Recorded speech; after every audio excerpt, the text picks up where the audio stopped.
Hey guys, doing my first video, one of my favoriteest Christmas presents of all time that my wife got me.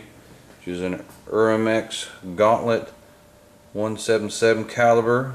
My introduction for me into the PCP world, using just a basic one of the Chinese air pumps to pump it up.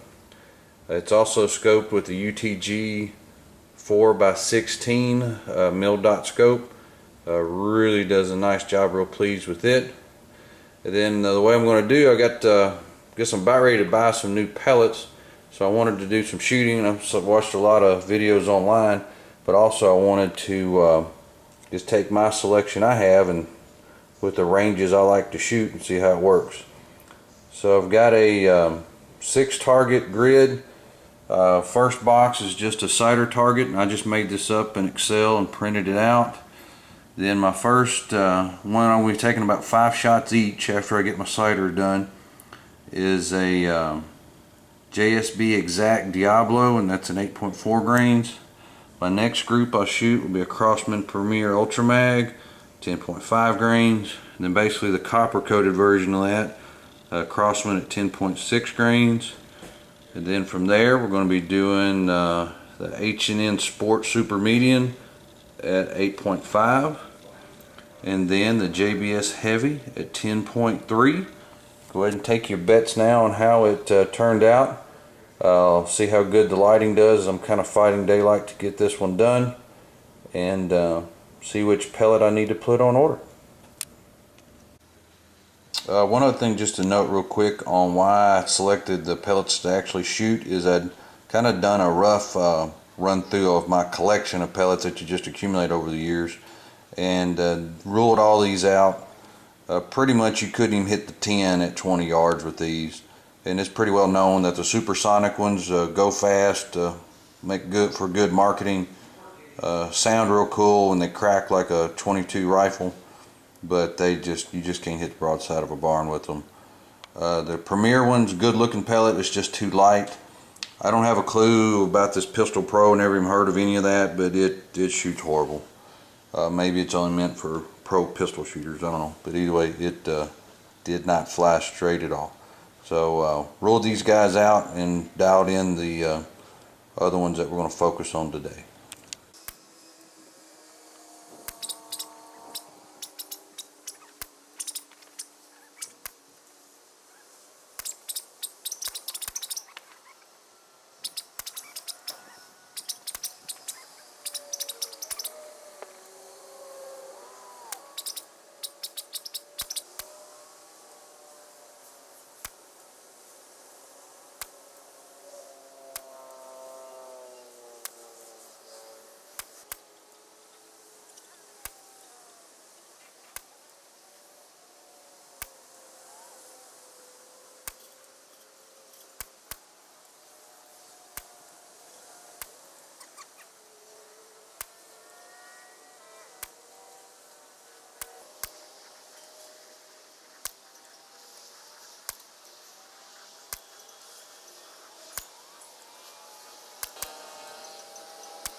Alright guys, let's take a look at our results. Our first group of targets here is at 20 yards. One thing I want to explain what I'm looking for is, of course, a real tight grouping, and we're going from 20 yards, 30 yards, 40, and then to 50.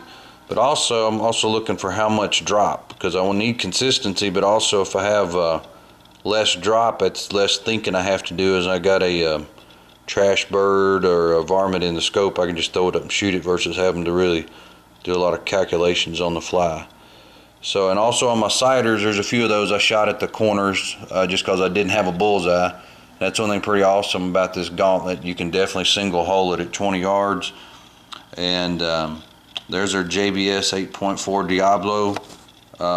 Just remarkable what that does. I mean, there's barely a 2 pellet size hole in that one. That's 5 shots. Then looking at our Ultramag, I ranked it at number 3 based on its grouping. And we'll just kind of keep going. Our copper coated ones, which are the more expensive pellet in the group, it did good, but still it's at a 5 rating wise, but also this is at 20, so we expect it all to be fairly lethal. H&N medium at 8.5 grains come in at number 2. Also, that one had about the most consistency in the can and also loaded extremely easy. Some of the Crosman ones have great consistency, but sometimes you really take a lot of force to push those forward.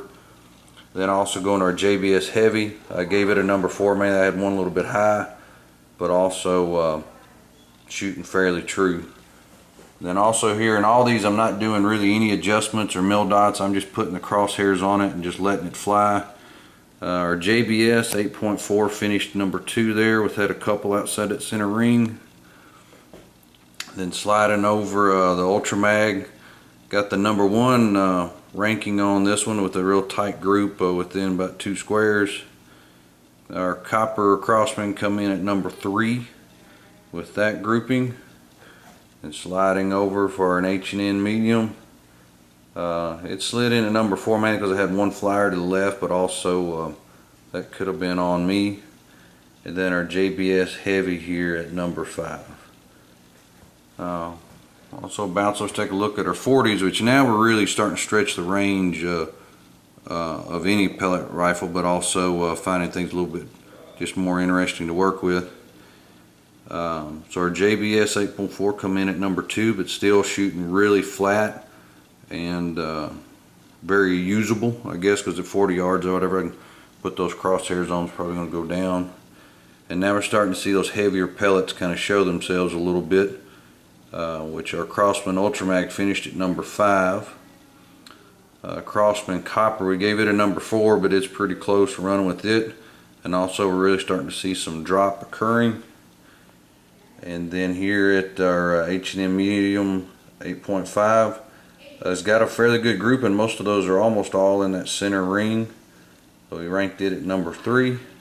Then a surprising number 1 came in with a JBS Heavy, and it just ate the bullseye out except for that one stray flyer, which if we go back to 30 yards, it's kind of the same story. It finished 5th there with a couple of flyers, but still shooting really flat, which I don't know the ballistics behind how a 10.3 grain can shoot that flat.